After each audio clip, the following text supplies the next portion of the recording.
ભાવનગર જિલ્લાના 11 તાલુકાના 699 ગામોમાં પાક નુકસાનીનો સર્વે પૂર્ણ। કમોસમી વરસાદના કારણે મગફળી, કપાસ, ડુંગળી સહિતના પાકોને વધુ નુકસાન થયું છે।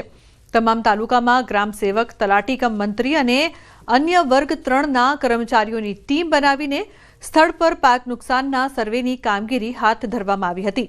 જે પાક નુકસાનની સર્વે કામગીરી પૂર્ણ કરવામાં આવી છે। મહત્વનું છે કે જિલ્લામાં 4.10 લાખ હેક્ટર વિસ્તારમાં ખેતી પાકોનું વાવેતર કરવામાં આવેલ છે। 100% નુકસાની છે અને એ નુકસાની ભરપાઈ કરવા માટે ખેડૂતોનું દેવું નાબૂદ કરવામાં આવે તો જ આ માધ્યમથી અત્યારે ખેડૂત ઊભો થઈ શકે। અમારી પાસે એવું છે કે આની રાહ ન જોવાય, કેમ કે પાછળ શિયાળાની સિઝન આવી ગઈ છે, સમય જતો જાય। જો જેમ વરસે તો અમને કાંઈ પૈસાની વીમો મળે તો અમે શિયાળાની સિઝન પણ કંઈક કરી શકીએ। અમારી પાસે તો કોઈ બીજો વિકલ્પ છે જ નહીં।